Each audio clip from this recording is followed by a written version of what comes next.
नमस्ते इंडिया, मेरा नाम है अमन कुमार शर्मा। स्वागत है आप सबका मेरे चैनल शर्मा जी क्लासेस पे। तो आज का हमारा टॉपिक काफी ज्यादा इंटरेस्टिंग है, जो कि है कोऑर्डिनेट ज्योमेट्री। हमने पहले भी इसे काफी अच्छे से क्लियर कर रखा है। क्लास 9th में हमारे काफी सारे कॉन्सेप्ट थे जो कोऑर्डिनेट ज्योमेट्री से रिलेटेड थे। हमारे काफी अच्छे से वो कॉन्सेप्ट क्या थे, क्लियर थे। तो अब हम क्या पढ़ने वाले हैं कोऑर्डिनेट ज्योमेट्री में। मैं आपको पहले ही बता दूं कि हमने करना क्या है, ठीक है।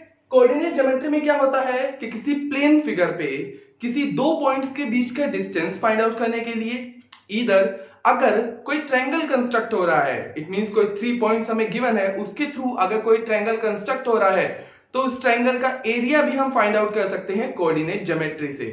साथ ही साथ अगर कोई प्लेन फिगर पे कोई लाइन हमें मिल रही है, उस लाइन को किसी फिक्स रेशियो में क्या किया गया है, डिवाइड किया गया है, तो भी हम क्या कर सकते हैं, उन डिवाइडेड लाइन की लेंथ फाइंड आउट कर सकते हैं, ठीक है। तो साथ ही साथ में इस चैप्टर को क्लियर भी करते जाते हैं। होता क्या है, सबसे पहले हम बात करते हैं कार्टेशियन सिस्टम की। ये कार्टेशियन सिस्टम है। होता क्या है, the system used to describe the position of a point in a plane figure is called the Cartesian system. क्या किया जाता है, किसी पॉइंट का, ठीक है, किसी लोकेशन का, पॉइंट का क्या करने के लिए, एग्जैक्ट लोकेशन देने के लिए हम जिसका यूज करते हैं उसे कहते हैं कार्टेशियन सिस्टम। सपोज आप एमआरआई स्कैन करने के लिए गए हैं, या फिर अगर पेट में किडनी वगैरह वो स्टोन वगैरह होता है तो हम उसके लिए स्कैन करवाने जाते हैं। तो अब क्या बताएंगे, स्टोन की अगर हमें पोजीशन बतानी है तो हम ये थोड़ी ना बताएंगे कि 5 डिग्री नॉर्थ में या 4 डिग्री साउथ में, ऐसे तो हम उसे नहीं कर सकते ना। तो वहां पे यूज होता है कार्टेशियन सिस्टम का। या फिर अगर स्पेस में कोई एस्ट्रोनॉट है, ठीक है, अगर उसे अपनी मंजिल तक पहुंचना है, जो भी इसकी डेस्टिनी है वहां तक अगर पहुंचना है, तो क्या होता है, वहां पे तो साउथ नॉर्थ पोल नहीं होते हैं, तो वहां पे भी किसका यूज किया जाता है, कार्टेशियन सिस्टम का यूज किया जाता है, ठीक है। चलिए बात करते हैं कार्टेशियन सिस्टम में होता क्या है। दो लाइंस क्या होती हैं, आपस में परपेंडिकुलर ज्वाइन होती हैं, ठीक है, जिसके थ्रू 4 क्वाड्रेंट फॉर्म होते हैं। आपको पता होता है कि यहां पर टोटल 4 एक्सिस होते हैं, x axis, y axis, x dash axis, it means negative head of x axis, y dash axis, it means negative head of y axis.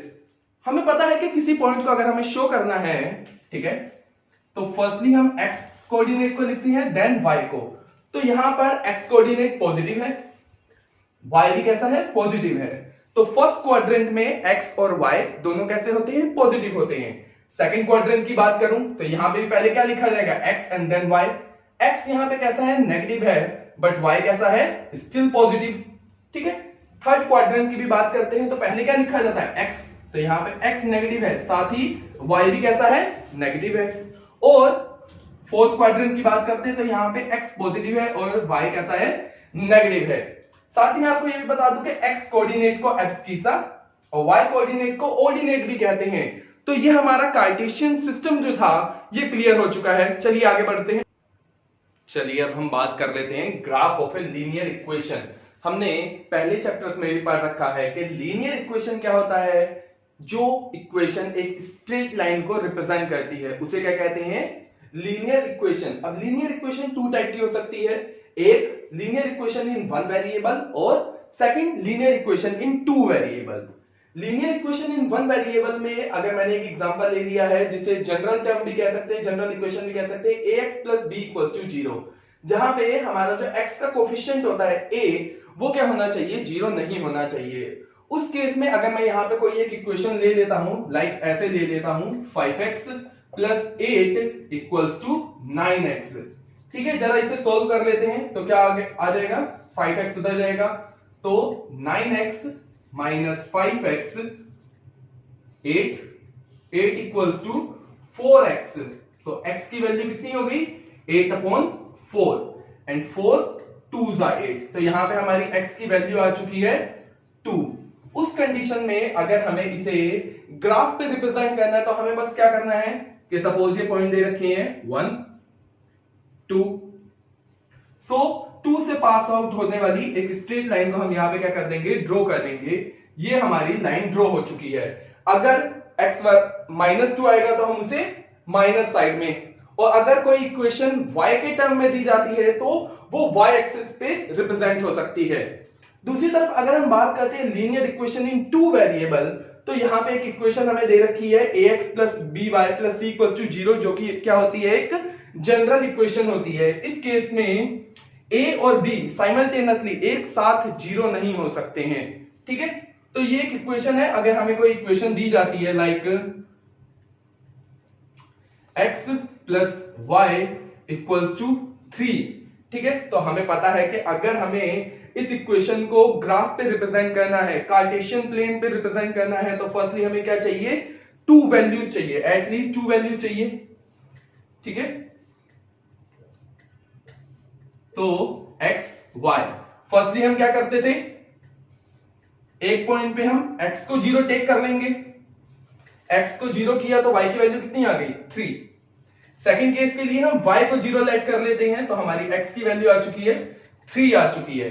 सो अगर हमें इसको अब कार्टेशियन प्लेन पे रिप्रेजेंट करना है, सपोज ये हमारे number 1 2 3, same as on another hand 1 2 3, ठीक है। तो ये रहा हमारा फर्स्ट पॉइंट 0,3, ये रहा हमारा point 0,3 and this one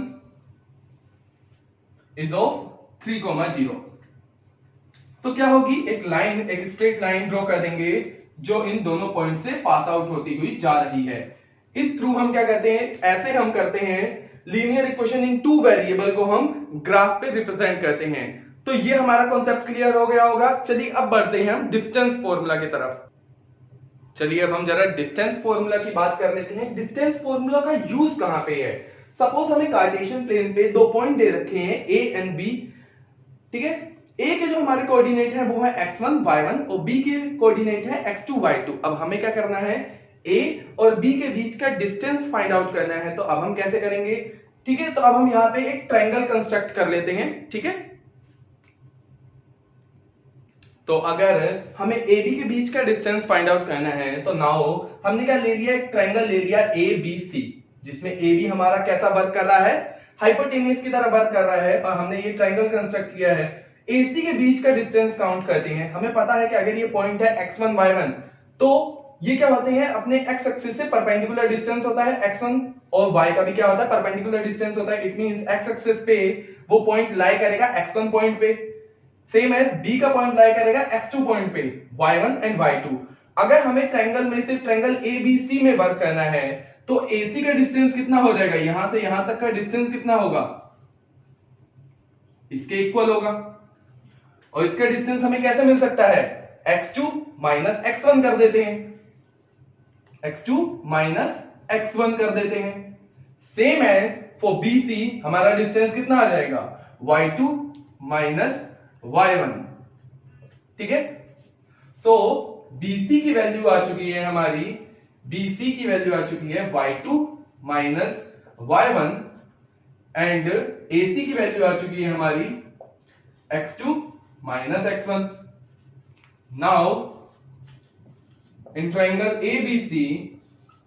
ABC में अगर हम वर्क करते हैं, तो AB का square of hypotenuse equals to the square of base plus square of perpendicular, ठीक है। और AC की वैल्यू कितनी है, x2 माइनस x1 का होल स्क्वायर, एंड BC की वैल्यू है y2 माइनस y1 का होल स्क्वायर। ये थी हमारी AB स्क्वायर की वैल्यू। अगर हमें AB की वैल्यू फाइंड आउट करनी है, तो क्या हो सकता है, x2 माइनस x1 का whole square plus y2 minus y1 का होल स्क्वायर। इसे हम ऐसे भी लिख सकते हैं, जरूरी नहीं है कि x2 माइनस x1 ही लिखा जाए, x1 माइनस x2 भी लिख सकते हैं, और इधर भी हम क्या लिख सकते हैं, y1 माइनस y2 लिख सकते हैं, क्योंकि होल स्क्वायर है। अगर हम क्या करते हैं, वैल्यू इंटरचेंज भी कर देते हैं, तब भी हमारा आंसर क्या रहेगा, सेम ही रहेगा। तो ये है हमारा डिस्टेंस फॉर्मूला, जो कि हम यूज करते हैं किसी दो पॉइंट के बीच का डिस्टेंस फाइंड आउट करने के लिए, ठीक है। चलिए अब जरा डिस्टेंस फॉर्मूला का यूज करके कुछ क्वेश्चन सोल्व कर लेते हैं। फर्स्ट है हमारा क्वेश्चन क्या है, check whether 5, -2, 6, 4, 7, -2 are the vertices of an isosceles triangle. क्या ये वर्टिसेस है of an isosceles triangle? Isosceles triangle हमें पता होता है ऐसा ट्रायंगल जिसकी दो साइड कैसी होती हैं, इक्वल होती हैं। मैंने यहाँ पे एक डायग्राम कंस्ट्रक्ट किया है, ठीक है, कि यहाँ पे क्या है, ट्रायंगल कंस्ट्रक्ट हो रहा है, आइसोसेलेस ट्रायंगल। अगर ये ट्रायंगल आइसोसेलेस ट्रायंगल है तो दो पॉइंट के बीच का डिस्टेंस कैसा होना चाहिए, सेम होना चाहिए। चलिए इसी के बेस पे हम इस क्वेश्चन को सोल्व करते हैं। तो फर्स्ट हमारे पॉइंट है x1 equals to 5 and x2 equals to 6, y1 equals to -2, y2 equals to 4। एक साथ भले ही सारे लिख सकते हैं आप। x3 equals to 7 and y3 equals to -2।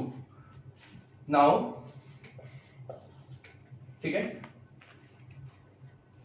4 x1 x2 x1 y1 and x2 y2। ठीक है, इसके लिए पहले चेक कर लेते हैं। सो डिस्टेंस फॉर्मूला, डिस्टेंस कितना होगा इन दोनों के बीच का हमें पता है। फॉर्मूला क्या होता है, x2 माइनस x1 का whole square plus y2 minus y1 का होल स्क्वायर। ठीक है, तो यहां से हमारा x2 की वैल्यू कितनी है, x2 की वैल्यू है 6 माइनस 5 का होल स्क्वायर प्लस y2 की वैल्यू है 4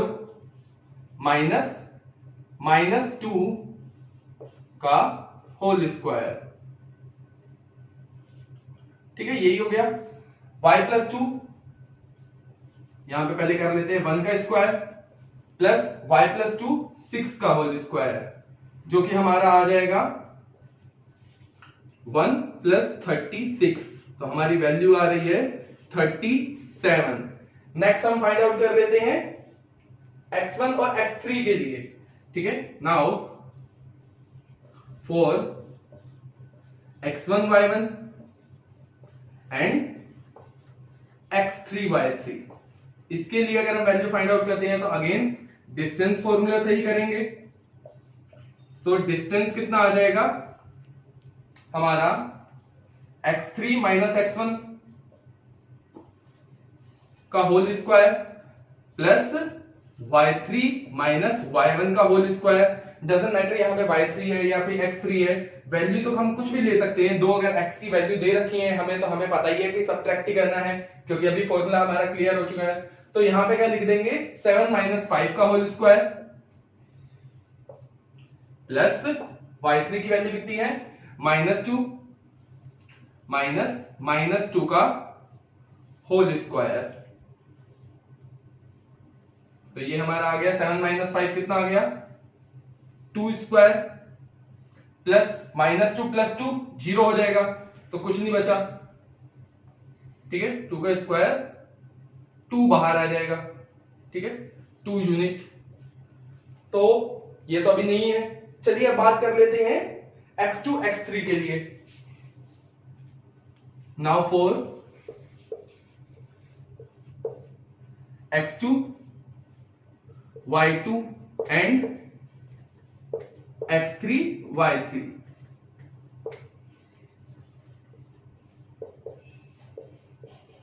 डिस्टेंस फॉर्मूला का यूज करते हैं, डायरेक्टली कर देते हैं 7 माइनस 6 का होल स्क्वायर प्लस -2 माइनस 4 का होल स्क्वायर। ठीक है, तो यहां पे ये कितना आ गया, 7 minus 6 1 square plus minus plus तो -6 का होल स्क्वायर। 1 का स्क्वायर तो 1 ही रहेगा, 6 का स्क्वायर हो जाएगा 36, क्योंकि minus and the doesn't matter. तो हमारी आ गई √37 यूनिट। यहां पे भी कितनी आई थी, √37 unit. It means it is an isosceles triangle, क्योंकि दो साइड का डिस्टेंस कितना है, सेम आया है। दो पॉइंट्स के बीच का डिस्टेंस कितना आया है, सेम आया है। तो इस टाइप का क्वेश्चन आपका क्लियर हो गया होगा। अगर हमसे कहा जाए कि अगर हमें 4 कोऑर्डिनेट्स दे दिए जाए और कहा जाए कि बताइए कि कंस्ट्रक्टेड फिगर एक स्क्वायर है या नहीं है, तो आपको पता होना चाहिए कि स्क्वायर के लिए प्रॉपर्टी होती है कि उसकी 4 की 4 जो डिस्टेंस होते हैं, जो 4 की 4 लेंथ होती है, साइड्स होती है, वो कैसी होती है, इक्वल होती है। और उनके डायगोनल का डिस्टेंस भी कैसा होता है, इक्वल होता है। तो अगर हमसे कहा जाए कि पॉइंट हमें कुछ दे रखे हैं तो हमें उन पॉइंट्स के बीच का डिस्टेंस तो फाइंड आउट करना ही है, साथ ही साथ हमें डायगोनल का बीच का भी डिस्टेंस फाइंड आउट करना पड़ेगा। सो आपका ये क्वेश्चन क्लियर हो गया होगा।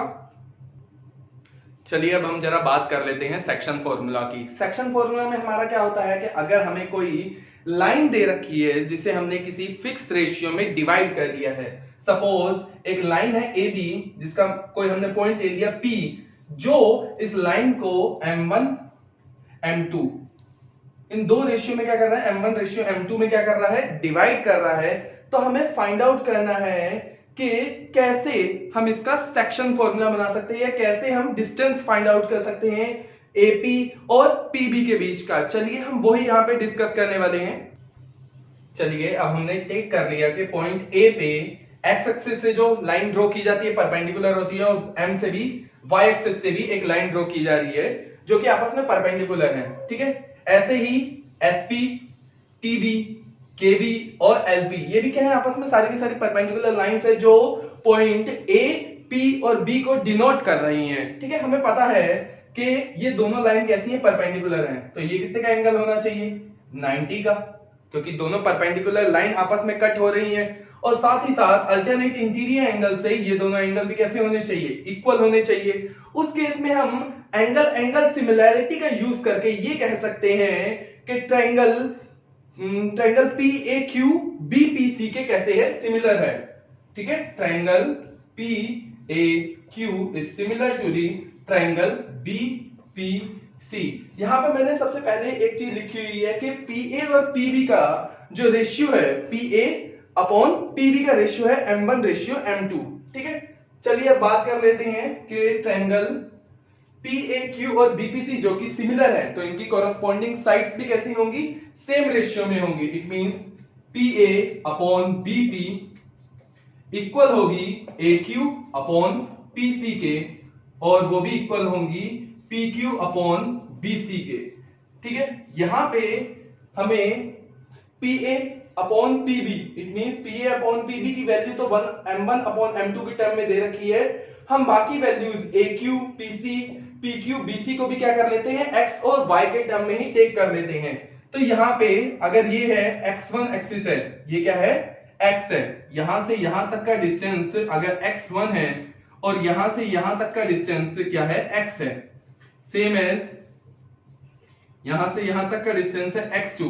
तो हमें पता है कि RS या फिर AQ के बीच का डिस्टेंस कितना हो जाएगा, X minus X1, X minus X1, same as for PC, X2 minus X, same as for Y axis के लिए भी हो जाएगा। अगर ये है हमारा Y1, ये है हमारा Y, and the last one is of Y2। हमें वैल्यू मिल जाएगी, PQ की वैल्यू कितनी हो जाएगी, Y minus Y1 and the value of BC is Y2 minus Y, ठीक है। ये वैल्यू जरा यहां पे रख देते हैं। AQ की वैल्यू आई है हमारी X minus X1 upon PC की वैल्यू क्या आई है, X2 माइनस X1। PQ की बात कर लेते हैं, PQ की वैल्यू है Y माइनस Y1, BC की वैल्यू है हमारी Y2 माइनस Y1, ठीक है। और यहां पे हमारी PA और BP की वैल्यू कितनी है, M1 अपॉन M2, ठीक है।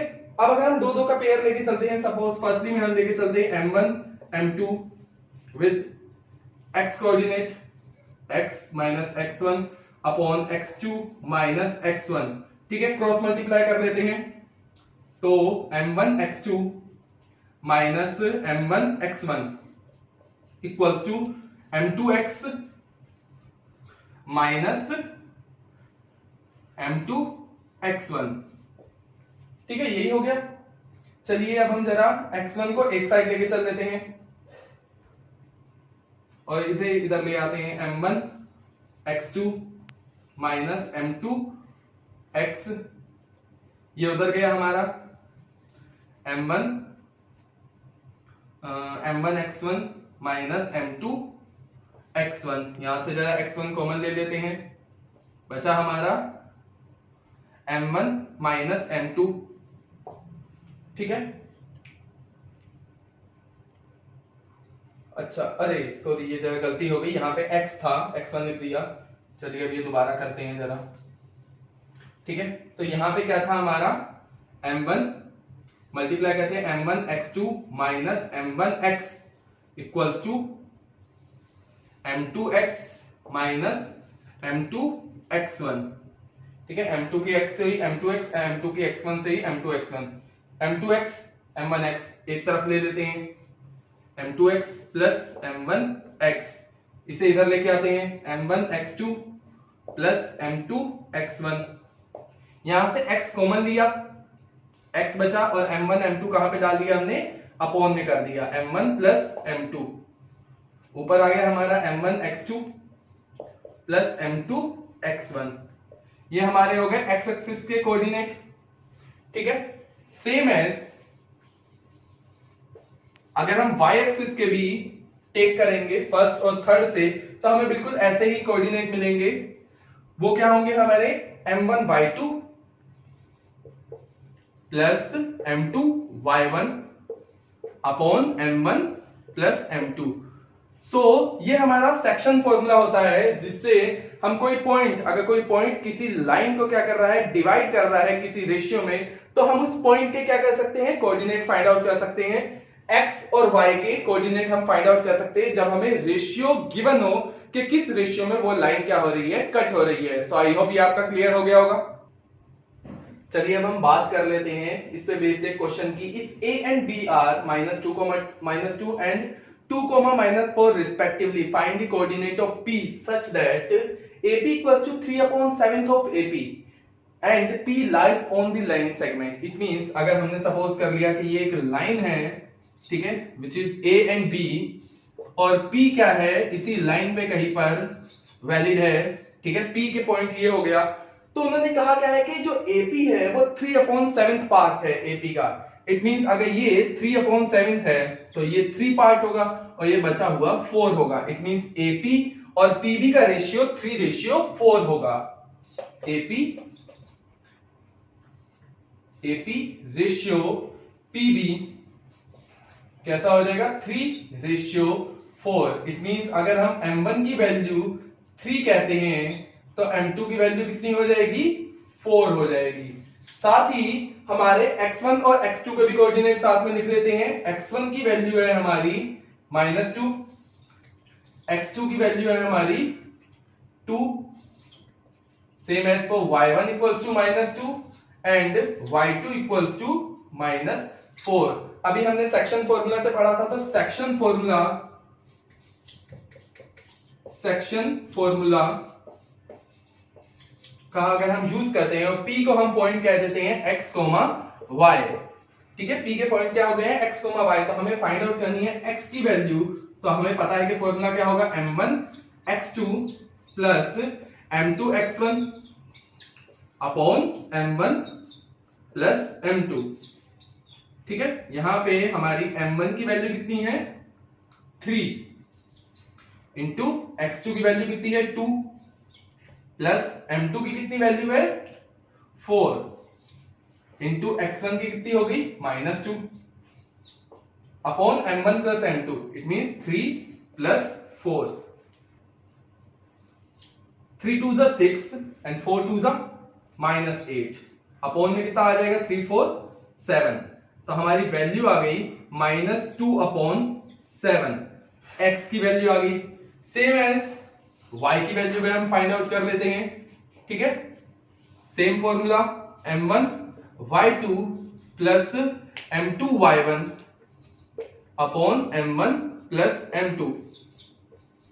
ठीक है, यहां पे हमारी m1 की वैल्यू कितनी है, 3 और y2 की कितनी है, -2 प्लस m2 की कितनी है, 4 और y1 की कितनी है हमारी, सॉरी y2 की थी -4 थी, यहाँ पे -4 और यहाँ पे -2 अपॉन में 3 प्लस 4। 4 3 जा -12 एंड 4 2 जा -8 अपॉन 4 3 7 माइनस माइनस हमारा प्लस हो जाता है, तो हमारी वैल्यू आ गई इधर -20 अपॉन 7। तो x और y इट मींस जो p के कोऑर्डिनेट है वो हमारे कितने आ चुके हैं, -2,7 और -20 अपॉन 7। ठीक है, ये हमारे कोऑर्डिनेट फाइंड आउट कर लिए जब हमें वैल्यू गिवन थी। ठीक है, चलिए अब हम बात कर लेते हैं एरिया ऑफ ए ट्रायंगल। ठीक है, एरिया ऑफ ट्रायंगल के लिए अगर हमने यहाँ पे एक लेट कर लिया ट्रायंगल ए बी सी, जिसमें से ट्रायंगल ए बी और सी के अगर हमें कोऑर्डिनेट गिवन है तो हम कैसे एक ट्रायंगल का फॉर्मूला फाइंड आउट कर सकते हैं। तो यहाँ पे आपको दिख रहा होगा कि हमें सिर्फ ट्रायंगल ए बी सी का एरिया फाइंड आउट करना है। तो मैंने क्या किया है, पॉइंट ए बी और सी को एक्स एक्सिस पे किसी पॉइंट क्यू पी आर पे क्या करवा लिया है, मीट करवा लिया है, जो कि क्या होंगे, परपेंडिकुलर डिस्टेंस होते हैं, किसी भी कोऑर्डिनेट के हो सकते हैं। तो यहां पे हमें अगर फाइंड आउट करना है ट्रायंगल ए बी सी का एरिया, ये रहा है ट्रायंगल ए बी सी, तो हमें करना क्या पड़ेगा, फर्स्ट हमारा ट्रेपीजियम अगर हम यहाँ पे देखें तो हमारे ट्रेपीजियम बन रहे हैं B Q P, it means ये एक ट्रेपीजियम है जिसका हमें एरिया फाइंड आउट कर लेंगे। सेकंड केस में हमारा ट्रेपीजियम होगा ए पी आर सी, ये सेकंड ट्रेपीजियम हो जाएगा। इसमें से अगर हम trapezium B Q R C इतने एरिया को क्या कर दे, सब्ट्रैक्ट कर दे, तो हमारे पास बचेगा किसका area, triangle A B C का। तो ये वही हम यहां पे करने जा रहे हैं, area of triangle A B C equals to area of trapezium. ठीक है, किस ट्रेपीजियम के एरिया में यहां पे फर्स्टली काउंट कर रहे हैं, B Q P A, plus कर देंगे इसके बाद हम area of trapezium A P R C, area of trapezium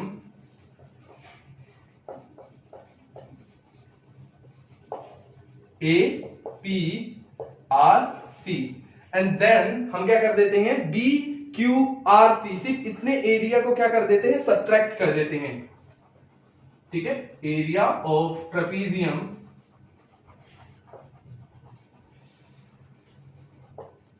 क्या कर देंगे, बी क्यू आर सी।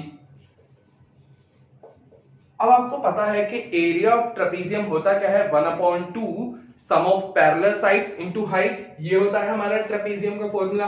तो फर्स्टली बात करें अगर हम बी क्यू पी ए की, तो यहां पे पैरेलल साइड्स क्या होंगी, बी क्यू और ए पी होंगी। तो इसके लिए 1/2 sum of parallel sides B Q plus A P, और इनके बीच की हाइट क्या है, हाइट बन रही है हमारी क्यूपी इंटू क्यूपी, प्लस अगर अब हम बात करते हैं ए पी आर सी की, तो पैरेलल साइड्स हो जाएंगी हमारी ए पी और C R, 1/2 A P plus R C, और हाइट हमारी हो जाएगी यहां पे पी आर। माइनस करना है हमें एरिया जिस ट्रेपीजियम का, वो क्या है, बी क्यू आर सी, तो पैरेलल साइड्स हो गई हमारे बी क्यू और आर सी, और हाइट है हमारी क्यू आर, हाइट क्या है हमारी क्यू आर है यहां पर, तो 1/2 किया हमने यहां पे। अब बी क्यू की वैल्यू कितनी है, बी क्यू की वैल्यू कितनी है, अगर इसे वाई एक्सिस पे काउंट की जाए तो क्या ये ओरिजिन से उस पॉइंट तक का डिस्टेंस होना चाहिए, और पॉइंट वाई एक्सिस पे कितना होना चाहिए, y2, it means B Q की फर्स्टली वैल्यू आ गई, बी क्यू की आई y2 प्लस एपी की वैल्यू कितनी आएगी, एपी को भी अगर देखा जाए y एक्सिस पे तो उसकी वैल्यू आ जाएगी y1 इंटू क्यूपी, क्यूपी की वैल्यू आपको पता ही है, यहां पे लिख रखी है मैंने x1 minus x2,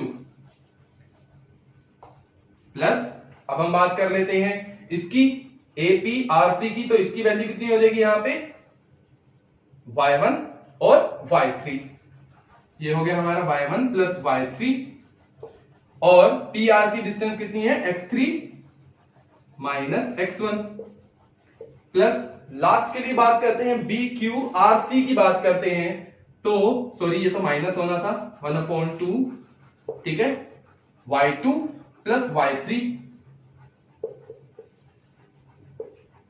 into x3 minus x2,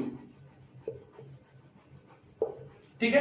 अब ये नेगेटिव पोर्शन है तो कहीं ना कहीं पे कटिंग हो रही होगी, कहीं ना कहीं पे वैनिशिंग हो रहा होगा, तो वो चेक कर लेते हैं। पहले 1/2 बाहर कॉमन ले लेते हैं, मल्टीप्लाई करवाते हैं y2 minus y1 with x1 minus y2 minus y1 multiply with x2।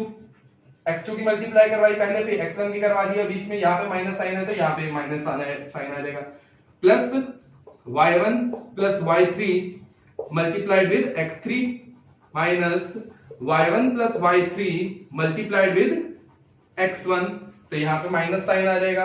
And finally here minus y2 plus y3 multiplied with x3, x3 plus है, ये माइनस अंदर जाएगा तो माइनस, और माइनस माइनस क्या हो जाएगा, प्लस हो जाएगा।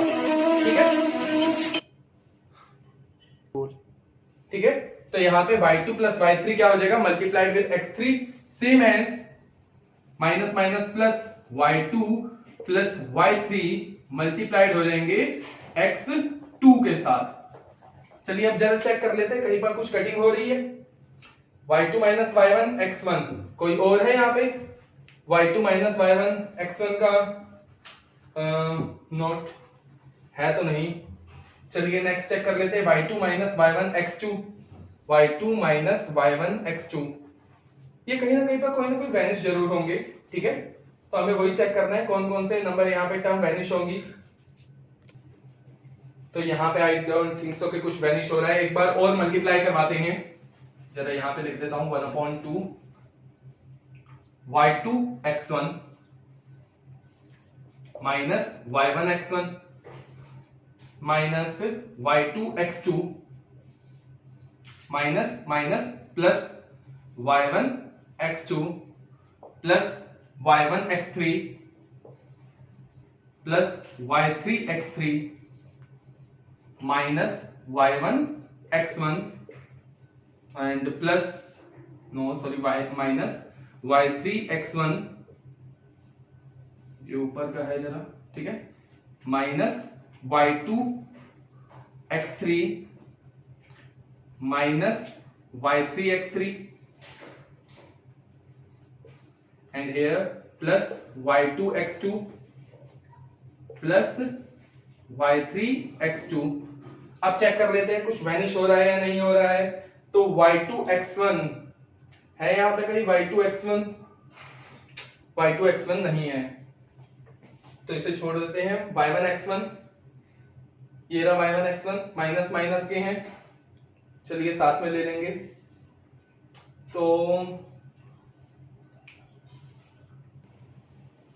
तो यहां पे कुछ टर्म वैनिशेस हो रही हैं, वो कौन कौन सी है हमारी, x1 y1 and x1 y1 cancel out, x2 y2 cancel out and x3 y3 cancel out हो चुकी है।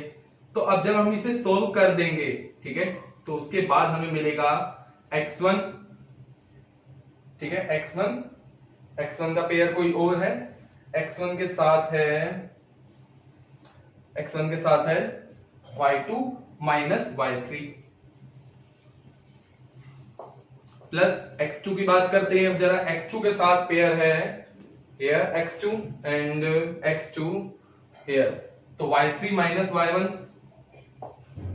And the last one is for x3 का पेयर हमारा बन रहा है x3 के लिए, ये रहा एक x3 और ये रहा, तो y1 माइनस y2।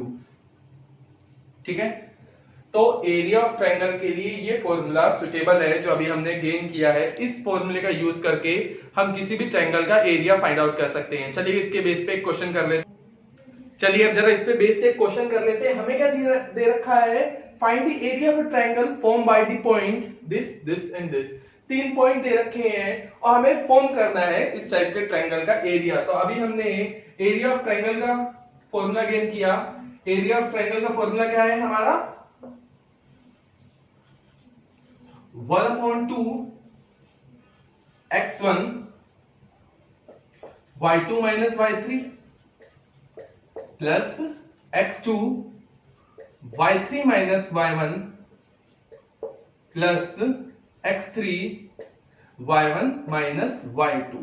ठीक है, तो यहां पे जरा वैल्यू रखते चलते हैं। 1/2, x1 की वैल्यू है हमारी 1.5,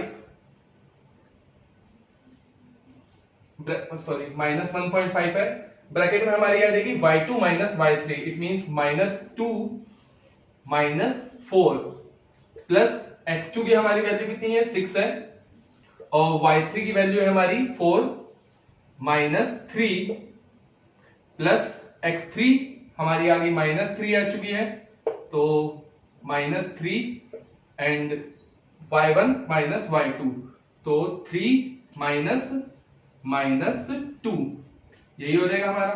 चलिए अब इसे जरा सोल्व कर लेते हैं। 1/2, ठीक है, कितना हो जाएगा ये -1.5 इंटू -6 प्लस 6 इंटू 1 -3 इंटू कितना हो जाएगा माइनस माइनस प्लस 3 to 5। ठीक है, जरा अब इसे आगे सॉल्व कर लेते हैं। ठीक है, 6 इंटू 1.5 कितना हो जाएगा हमारा 9 हो जाएगा हमारा, एंड माइनस माइनस क्या हो जाएगा प्लस हो जाएगा। ठीक है, एंड 6 1 6, ये हमारा हो गया 6 ही हो गया, 3 5 15, 6 9 15 15 माइनस 15 0। ठीक है, 0 यूनिट हमारा आंसर आया है, लेकिन ऐसा कोई ट्रायंगल पॉसिबल नहीं है जिसका एरिया क्या है 0 आए। इट मींस ये पॉइंट पी क्यू आर कहते हैं कोलिनियर है, इट मींस एक स्ट्रेट लाइन पे लाई कर रहे हैं। ये पॉइंट पी हो सकता है, ये पॉइंट क्यू हो सकता है, हमने लेट कर लिया, ये क्या हो गया हमारा पॉइंट आर। अगर इट मींस अगर हमें किसी पॉइंट को शो करना है कि कोई 3 पॉइंट कोलिनियर हैं या नहीं है, तब भी हम एरिया ऑफ ट्रायंगल का फॉर्मूला अप्लाई करके देख सकते हैं कि अगर हमारी वैल्यू 0 आ रही है तो इट मींस वो तीनों की तीनों पॉइंट कैसे होने चाहिए कोलिनियर। सो आई होप मैंने जितना आपके साथ शेयर किया है आपको पसंद आया होगा। ये आपके सारे डाउट जितने भी रहे होंगे इस चैप्टर से रिलेटेड काफी अच्छे से क्लियर हो चुके होंगे।